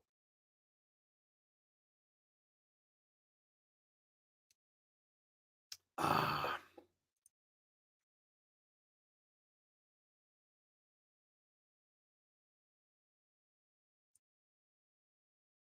so yes, we've had a considerable amount to drink. So as far as like COVID is concerned, I was running a fever for a couple of days, for about 4 days, and that kind of sucked. Otherwise, there's a little bit of sore throat left, but not very much. Bis Nuno, you are way, way, way too late for the shirt giveaway. I apologize for that, but you'll just have to wait to counter clipping show number 200. Um, FDM I think is the filament. And I think for what I would end up printing, I think the filament printers would be a better option. If you're like printing miniatures and stuff, then I think the resin printers are probably your best bet. But from my admittedly cursory research, Christopher Press says it's been a hobby changer for me. You should do a video on that. I'm watching your thing, whatever that thing is, with great interest. Um, so absolutely. And I do have a little bit of a cough. It really only is coming up when I'm doing an extended amount of talking. Okay, yes. Fused deposition modeling, which is the filament stuff. Yeah, I just don't have I mean, I don't feel like I have the time to dedicate to getting the 3D printer, getting it set up, and then fucking with it for months to get it to work the way I want it to work. Um, yes, it would take a long time to print a tray.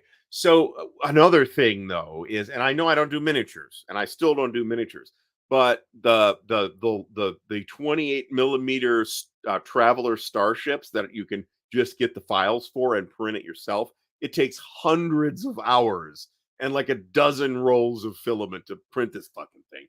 But boy, it looks really cool. So and the way the files work, you could upsize them too. If you wanted to make it bigger, you could just make it bigger. Making it smaller could be a problem, or making it like a lot bigger could be a problem too. But because sometimes the pieces will be too thin and they won't support each other. And I've seen that happen too. But it looks really nice. And there was a Kickstarter for it, and they've produced the files for a couple of different ships now at this point. I have a miniatures painting area that I set up. I mean, I didn't like set it up. There's an old desk outside the room here that is officially the miniatures painting area. And at no point am I going to start painting miniatures there. And at no point am I going to do RPG, non-RPG miniatures either. I got to tell you. So, um, John Z, thank you so much. ASL Winter Offensive, like the Compass Expo, is going to be held at a Comfort Inn. Does Comfort Inn have some kind of hammerlock on wargame cons? I suspect that the common deciding factor there is that Comfort Inns are generally relatively inexpensive. I don't recall what the hotel was when we went a couple of years ago, which again I believe was the last Winter Offensive. Um, but um, it might have been a Comfort Inn. I forget. It was a pretty well maintained Comfort Inn though.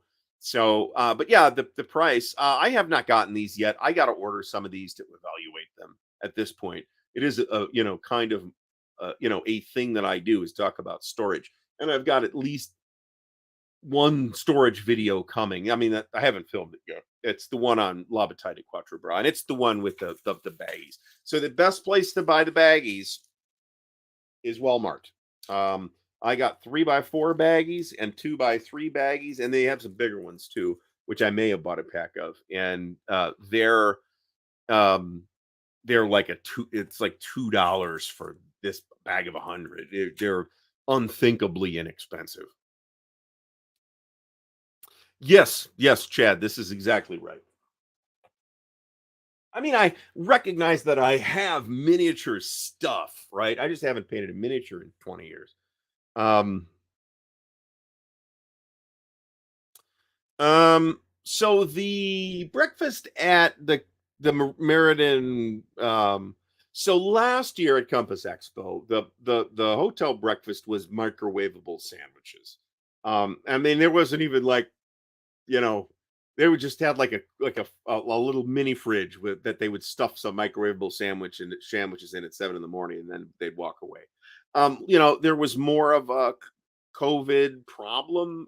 This isn't really true, but I mean, it was a bigger commercial obstacle at the time, so we all understood. I ended up walking across the street last year to Dunkin' Donuts. I actually like Dunkin's. I hate their coffee, but I actually like their breakfast sandwiches.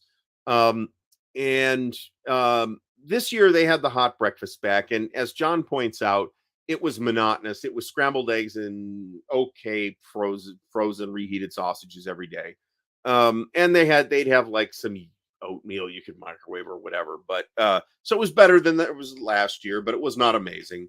The one in Bowie, Maryland was a little better, but neither of these are like Michelin star breakfasts. Okay, I got sick of the hotel breakfast after I think 2 or 3 days and started again walking across the street to Dunkin' Donuts. I usually get who's hating on Dunkin'? I said their sandwiches are pretty good. I just don't like their coffee. Some people like their coffee. I think those people are crazy. I think their coffee is awful.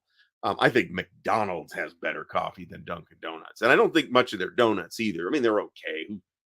They're donuts, right? It's hard to make an inedible donut. But the breakfast sandwiches, I think are above average. So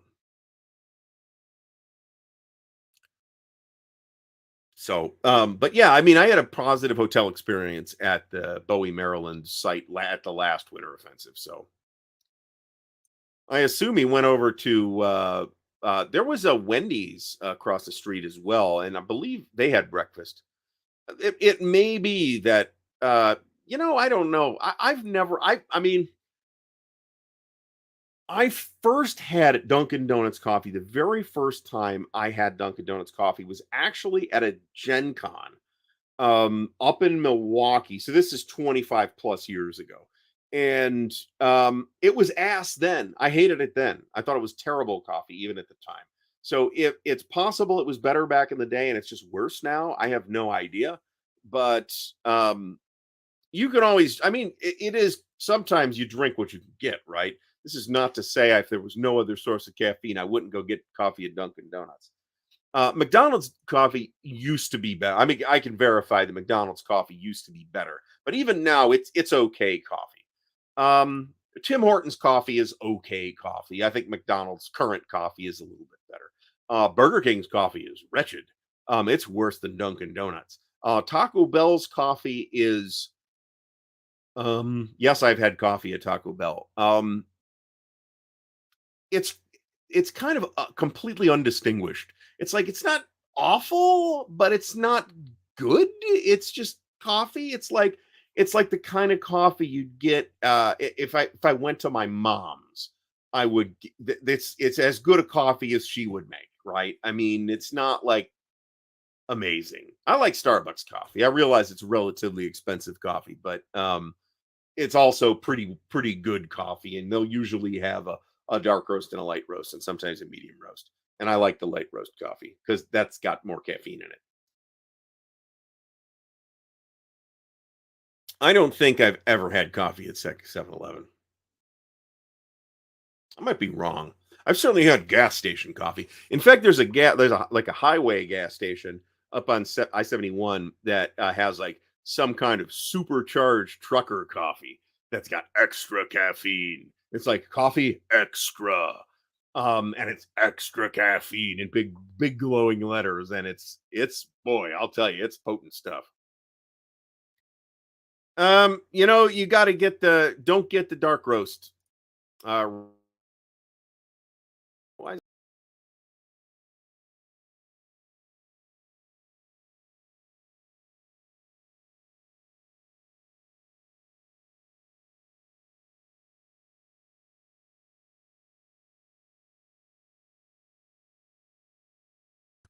Okay, I'm not sure what happened with that, but hopefully we're still online and we've got a couple more minutes here. So if I'm suddenly cut off again, then my apologies, but at least we got through the topic tonight. Um,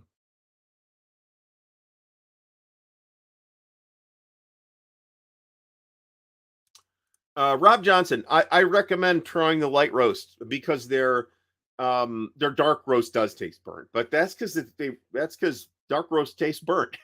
I mean, it's got a more bitter taste. That's just the way dark roast is. Make it a point to try the light or even medium roast. Um, I get black coffee at Starbucks. I got to tell you, sometimes I'll get iced black coffee, but I all every once in a while I'll get a froofy coffee drink with whipped cream and shit on it. But normally I just drink black coffee, whether it's hot or iced or whatever. So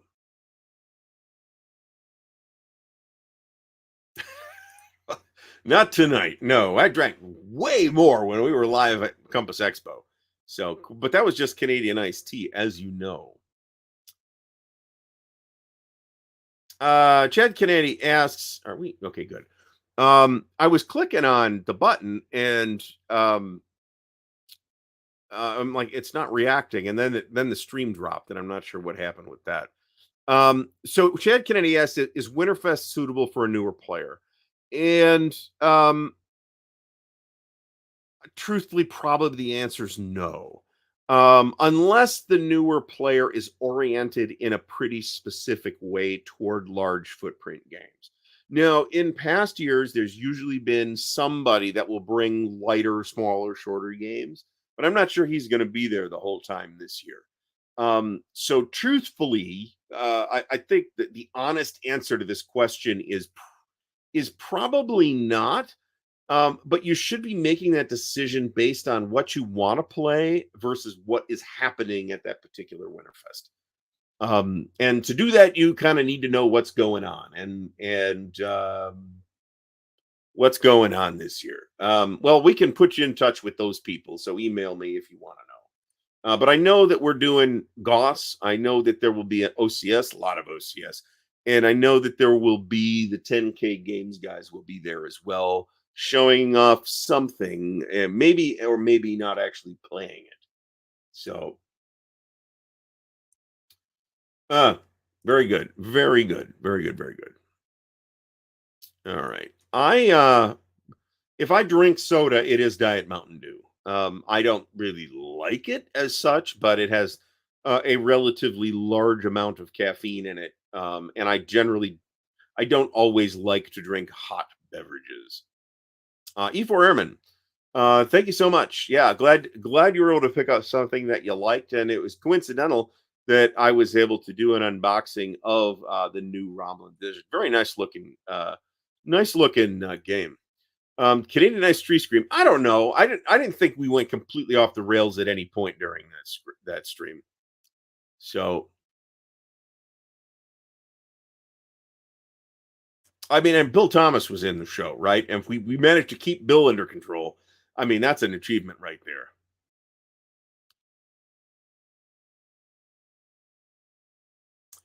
Bis Nunez, I do appreciate that. We will have, there will be more giveaways in the future, just not next week.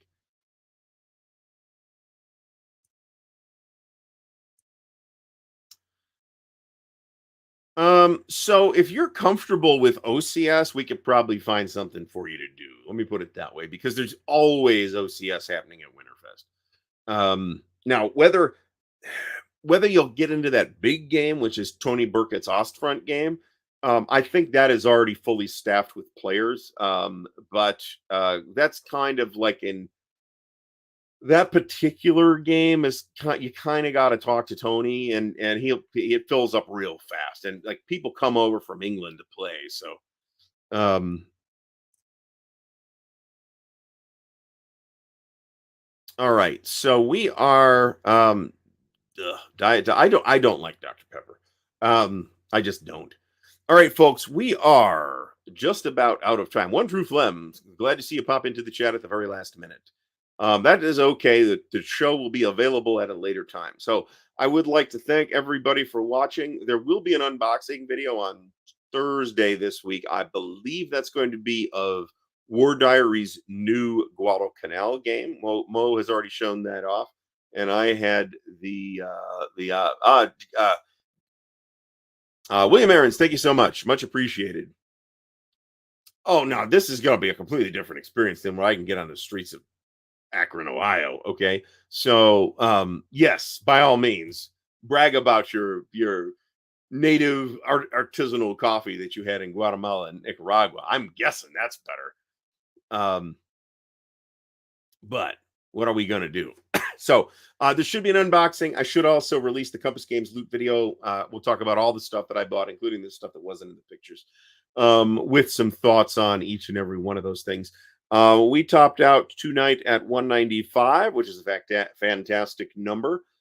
Tune in next week, Monday at the same time, 8 p.m. Eastern. And I believe it is my show this week for everything you always want to know about wargaming with Dan. That'll be on tomorrow at 7:30 p.m. Eastern. So everybody have a great night. We will see you all again very soon.